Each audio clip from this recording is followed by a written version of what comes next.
Jim, now that Juice is out there with the really good news, how special of a reason was it, to see him leave that game and just kind of experience what a few other guys have now experienced this year for the first time? Yeah, he had a great experience, and nobody's going to keep him from that.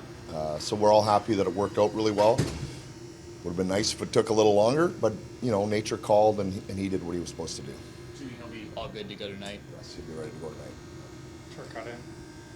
No, Turk's really close. We just don't want to make sure we want to be patient, not rush him, but he's really close. As far as the back end, Drew Doughty was skating on by himself earlier today. Any update on him or number 6 as well? Yeah, not really an update. Eddie's day to day, and Drew is we're just managing him, so there's nothing really new to report. Expecting both of them to be out of tonight's lineup, or? Yes, yeah, expecting both to be out.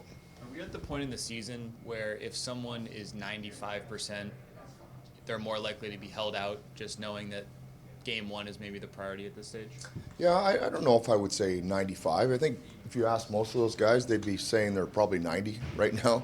I don't know how many guys are above that in the league at this point. So kind of a case by case, we'll manage it. Certainly we're not going to put anybody in any jeopardy, but we want to play good hockey. We want to be as good as we can be right to the end here. How are you balancing, the focus on getting home ice versus just kind of keeping guys healthy getting into the playoffs? Well, I mean, you have a team of 24 guys, 25 guys, and everybody contributes at different times. Some guys now are getting a bigger opportunity than they had earlier, and it's a situation where, we still have, a chance to finish higher in the standings, and so those are important games. So those guys now who have been patient are just required to do just a little bit more, and we have belief in those guys. So, the most important thing is that we just play good hockey, the way we've established our team throughout the year.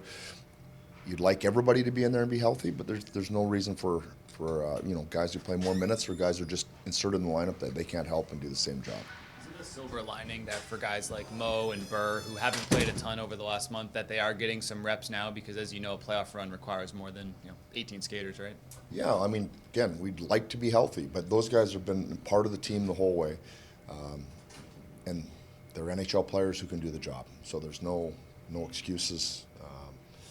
And they have to be ready themselves, which is a hard job to not play regularly and then to be ready when called upon. So that's their challenge. Going into a big SoCal rivalry tonight, I mean, what are your emotions? What do you think the guys' emotions are? As well as what do you guys expect from the fan base? Well, I think, they're always a little bit charged up, these games, because of both sides, because of the proximity. And the Ducks are playing pretty well. I think that's the important part of this is, we've seen them get better as the season's gone along. And last time they came in here, we didn't like our game.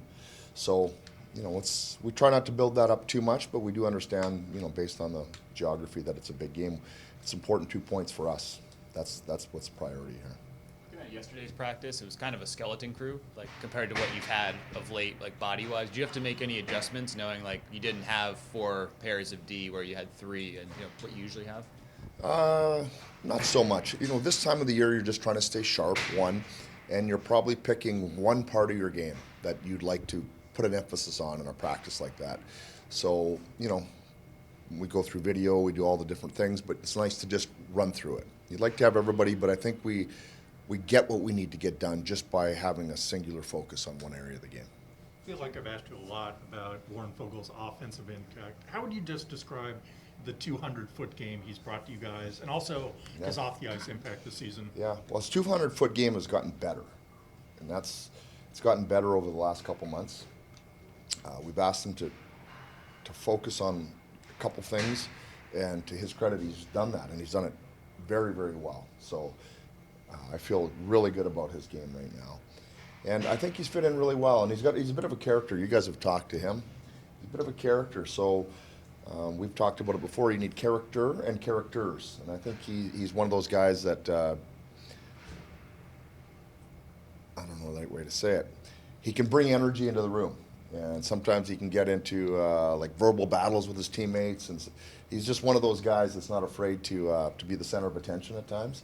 Some guys don't like that, so he's good. He's brought a lot that way, and I think that kind of helps a team when you have those kinds of discussions. I get this is probably more a question for Rob and the front office guys, but how much was what you've seen of him in the playoffs the last couple of years a starting point for, hey, that's the kind of guy we need and we should try to bring in? Yeah, probably better one for Rob, but I think it's a bigger sample than just the playoffs. I think he's had two really good regular seasons, so and he's a playoff type of player, so there's no question that translates pretty well for him, just his type of game. I think you got to be a little bit careful if you're just looking at the playoffs. It's a little bit different game, and you need somebody to help you get into the playoffs as well and then excel. But his game transfers pretty well. We're happy to have him. Coach, when missing guys like Edmondson and Dowdy, have you noticed any other players kind of step up and kind of fill that role a little bit, provide some of that leadership? Not so much, no. It's hard to say to get 6'5", 225 pounds. It's just hard to be that. You know what I mean? So you can come in and do what you do well, but you're still not going to be 6'5", 225 and carry a heavy cross check at different times. So, and Drew's Drew. You know what I mean? So we're not looking for them necessarily to do that. They're physically incapable, but what they do well, that's what they have to be. They have to just be themselves.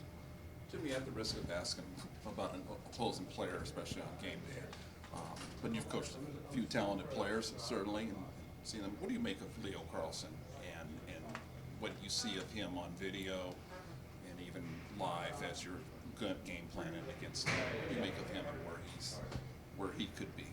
I'll keep it brief, but he's he's one of the bright young players in the league. There's no question. He skates extremely well through the neutral zone, and he'll be a good player for a long time.